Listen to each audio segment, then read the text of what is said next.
అంగన్వాడీ కార్యకర్తలు, హెల్పర్లు, చిరు ఉద్యోగుల సంక్షేమంపై కూటమి ప్రభుత్వం ప్రత్యేక దృష్టి సారించిందని రాష్ట్ర హోంమంత్రి అనిత తెలిపారు. ఉద్యోగుల హామీల అమలులో ప్రభుత్వం కట్టుబడి ఉందని స్పష్టం చేశారు. గతంలో ఎన్నడూ లేని విధంగా అంగన్వాడీ వేతనాలను చరిత్రలోనే తొలిసారిగా 2 సార్లు పెంచిన ఘనత తమ ప్రభుత్వానిదేనని పేర్కొన్నారు. ఎన్నికల సమయంలో ఇచ్చిన ప్రతి హామీని అమలు చేయడంలో ప్రభుత్వం నిరంతరం కృషి చేస్తోందన్నారు. అధికారంలోకి వచ్చిన వెంటనే అంగన్వాడీ కేంద్రాల మౌలిక వసతుల అభివృద్ధిపై ప్రత్యేక దృష్టి పెట్టినట్టు వెల్లడించారు. రాష్ట్ర వ్యాప్తంగా అంగన్వాడీ కేంద్రాల్లో తాగునీటి సౌకర్యాలు, మరుగుదొడ్ల నిర్మాణానికి 86.68 లక్షలు విడుదల చేసి ఒక్కో కేంద్రానికి ప్రత్యేకంగా నిధులు కేటాయించినట్లు వివరించారు. సుమారు 58,204 మంది అంగన్వాడీ వర్కర్లు, సూపర్వైజర్లు, బ్లాక్ కోఆర్డినేటర్లకు 75 కోట్ల వ్యయంతో 5G స్మార్ట్ ఫోన్లు అందించినట్లు తెలిపారు.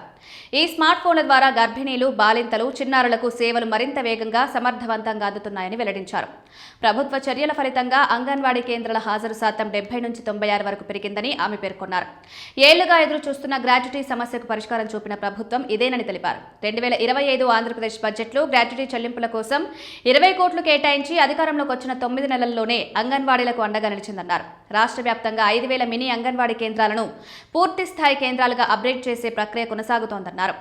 మినీ అంగన్వాడీ కార్యకర్తలకు టీచర్గా పదోన్నతి ఇచ్చి పూర్తి స్థాయి వేతనాలు అందించేలా చర్యలు తీసుకుంటున్నట్లు తెలిపారు. కొత్తగా 5,000 మంది అంగన్వాడీ సహాయకులకు నియమించినట్లు వెల్లడించారు. అంగన్వాడీలు ప్రతిపాదించిన 9 డిమాండ్లను ఇప్పటికే పరిష్కరించామని, వేతనాల పెంపు అంశాన్ని కూడా సాధ్యమైనంత త్వరగా అమలు చేసే దిశగా చర్యలు కొనసాగుతున్నాయన్నారు. గత ప్రభుత్వం రాష్ట్ర ఆర్థిక వ్యవస్థను తీవ్రంగా దెబ్బతీసి వెళ్లిందని, వారు చేసిన అప్పుల కారణంగా ప్రస్తుత ఆదాయంతో పాటు అదనంగా అప్పులు తీసుకుని వడ్డీలు చెల్లించాల్సిన పరిస్థితి నెలకొందని హోంమంత్రి అనిత విమర్శించారు. అయినప్పటికీ ఉద్యోగుల సంక్షేమంలో ఎలాంటి రాజీ ఉండదని ఆమె స్పష్టం చేశారు.